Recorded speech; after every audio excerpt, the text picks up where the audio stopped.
நம்முடைய வாஸ்து ஈஸ்வரன் ஐயா அவர்கள் எங்கே இருந்தாலும் முன்னாடி வருமாறு கேட்டுக்கொள்கின்றோம். அடுத்தபடியாக வேணுகோபால் ஐயா அவர்கள் எங்கே இருந்தாலும் முன்னாடி வருமாறு கேட்டுக்கொள்கின்றோம்.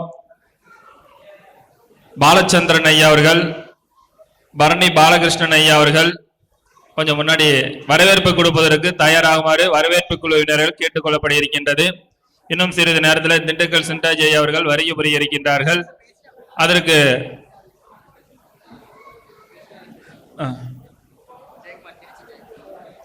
திருச்சி ஜெயக்குமார் ஐயா அவர்கள் இப்பொழுது வாழ்த்துறை வணங்க வருமாறு அன்புடன் கேட்டுக்கொள்கின்றோம்.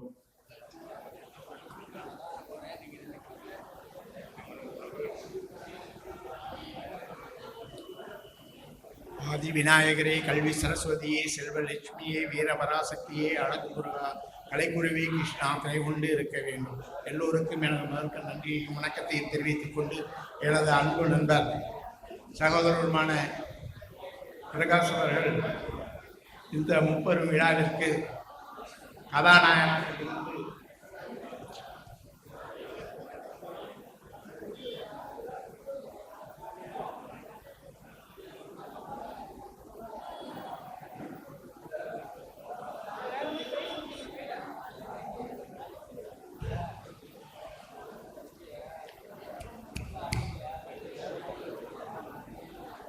ஸ்ரீ திருச்செந்தூர் அறக்கட்டளையின் முப்பெரும் விழாவிற்கு விழா நாயகனாகவும் இது தனித்திரும் திறமையாக கொண்டு திகழ்கின்ற திரு பிரகாஷ் அவர்களுக்கும் முகந்தன் ஐயா அவர்களுக்கும் இங்கு பேசி அமர்ந்திருக்கின்ற அத்தனை சோதிட குருமார்களுக்கும் எனது நன்றியையும் வணக்கத்தையும் தெரிவித்துக் கொண்டு இவ்விழாவிலே என்னை பேசி அழைத்த திரு முகுந்தன் ஐயா அவர்களுக்கும் நான் நன்றியையும் வணக்கத்தையும் தெரிவித்துக் கொள்கின்றேன்.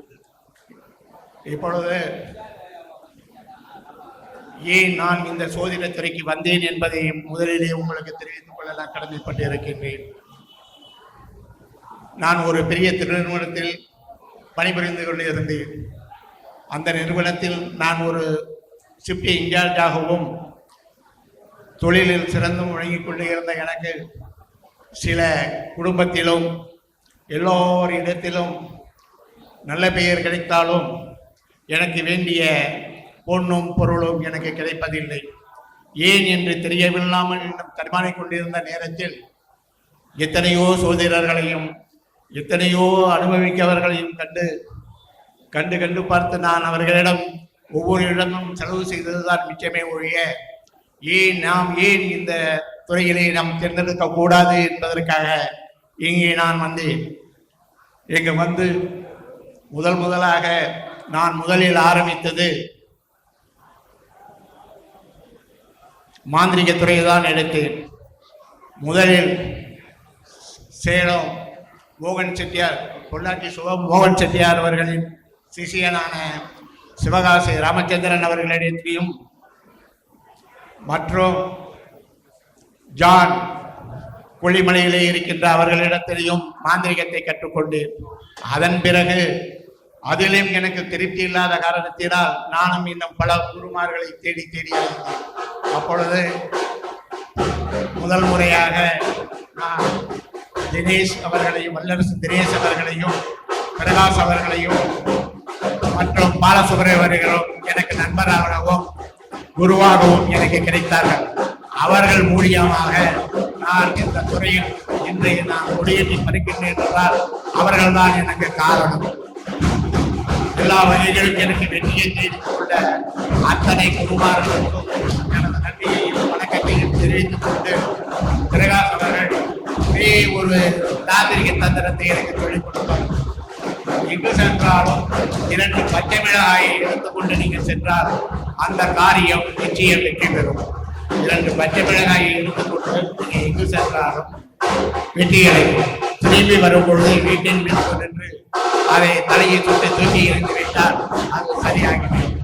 இது ஒன்றே போதுமானது. அதுக்கப்புறம் வாஸ்து பேசினார்கள். அந்த வாசுவில் உங்களுக்கு கிழக்கு பக்கம் ஜன்னலும் வாசல் படியும் மேற்கு பக்கம் வாசல்படியும் ஜன்னலும் வடக்கு பக்கம் வாசல்படியும் ஜன்னலும் இருந்தால் நன்மையாகவே கிடைக்குமே ஒழிய மீது எப்படி இருந்தாலும் அது நன்மை கிடைக்காது. நம் வீட்டில் எப்பொழுதும் சூரிய ஒளி பற்றிக் கொண்டே இருக்க வேண்டும். சூரிய ஒளி பட்டால்தான் ஆண்மையின் தன்மை அதிகமாகவும் அங்கு இருக்கின்ற ஆண்மகன் சுறுசுறுப்பாகவும் இருப்பார். அதே சூரிய ஒளி இல்லாத காரணத்தினால் அவனுடைய பழக்க வழக்கங்களும் அவனுடைய எல்லா செயல்களும் மந்தமாகவே இருக்கும்.